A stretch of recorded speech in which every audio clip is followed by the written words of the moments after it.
Hola, ¿qué tal? Estamos en SDA Bicentenario, este programa especial que dura todo septiembre, y estamos con un muy buen amigo, nos conocemos hace harto rato, con Manuel Córdoba, diseñador gráfico de la Universidad de Chile, soportó a nuestro querido amigo Guillermo Tejeda como profesor. No. Es autor del libro Modesto Estupendo, que es un libro de fotografía sobre gráfica de locales, gráfica vernácula, podemos decir, y de micros, un compendio fotográfico de las desaparecidas micros amarillas. Y además, junto a su señora, todavía es tu señora, ¿no? Sí, Mirna Cisnero. Exactamente. Tienen un sitio web a través del cual además hacen trabajo y proyectos que se llama comunasunidas.com, que es de la Junta Editorial de las Comunas Unidas. Exacto. ¿Cómo va ahí, Manuel? Bien, pues, bien, súper bien. Estábamos recién hablando de Súdala, un evento de diseño que hubo hace poco en el Teatro Caupolicán. Exacto. Fue la segunda vez que se hace y a mí me sorprendió mucho que el diseño, que no es una cosa que particularmente se exponga en términos mediáticos demasiado, tenga un núcleo, una convocatoria tan fuerte en Chile como para llenar un Teatro Caupolicán. O sea, claro, a lo mejor en términos de medio no es como no es muy visto, pero no sé, basta ver con la cantidad de escuelas de diseño que hay o cosas relativas, no sé, pues publicidad o no sé, cosas audiovisuales y existe como una especie de una masa, ¿no es cierto?, que está metida en el tema. Ahora... ¿Tú, en qué minuto hacía el corte? Bueno, nosotros, cuando nosotros conocimos, tú recién habías sacado un Modesto Estupendo, a raíz de eso que nos conocimos. Claro. Y en ese minuto se veía una nueva camada que parte de una otra forma con una exposición que se hizo en Barcelona, que se llamaba Chilean Connection. Sí, sí, es que eso estaba muy ligado, de alguna forma estaba súper ligado a la Chile, a la U.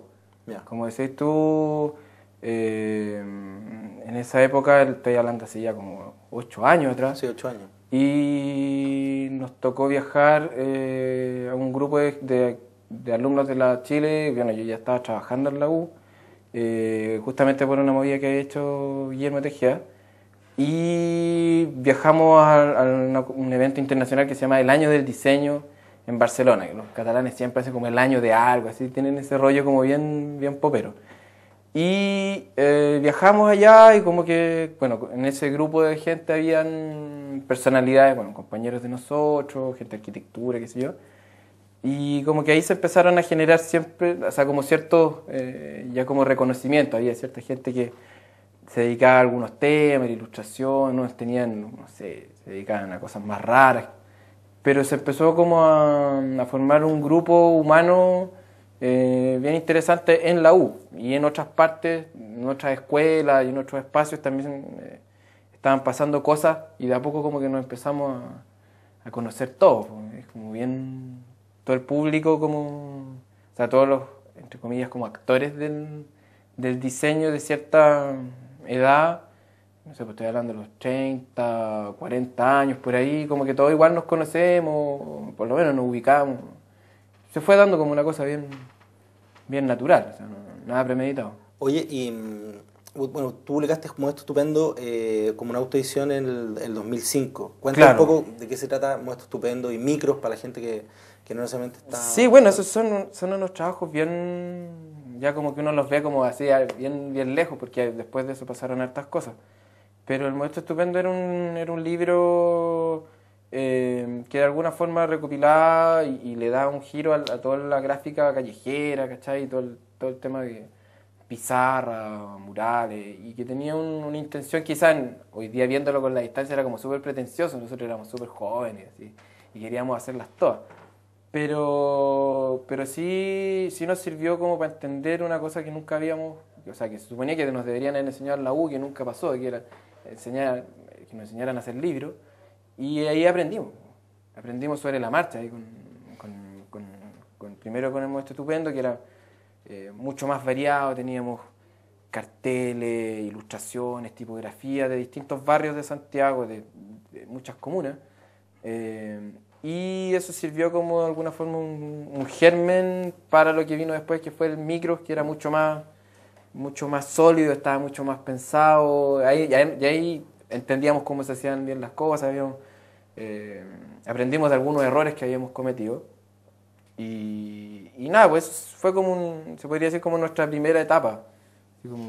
En ese minuto, así como ahora está ocurriendo, por ejemplo, en Perú, que acaban de empezar a trabajar algunos diseñadores con gráfica peruana y a reconocer en cosas que antiguamente eran consideradas ordinarias o rascas, y ahora decir, ¿sabéis que esto es parte de nuestro patrimonio visual, de nuestra memoria visual y de lo que nosotros somos? Me refiero en ese caso puntual a lo que se llaman la gráfica chicha, que claro, son los carteles chicha de conciertos. Claro. Y en este caso, cuando ustedes hacen lo demuestro estupendo, y además empieza a ver, por ejemplo, tipografías.cl lanza tipografías inspiradas en las tipografías utilizadas en las micros. Claro, las TUP se llama, las tipografías urbano-populares. Lo que pasa es que fue un fenómeno bien raro. Fue como que como mirar para adentro en vez de... Claro, o sea, se produjo como una especie de implosión, así como que ya no había que mirar tanto para afuera y empezar a buscar un poco hacia adentro.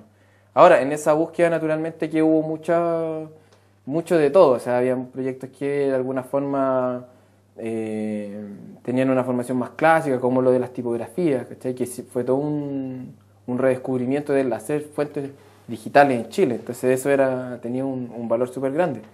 Y empezaron a aparecer una serie de otras manifestaciones, como que claro, empezaron a poner más ojo en el tema local. Y claro, en algún minuto también se produjo como una saturación de lo local y que todo lo guayaca.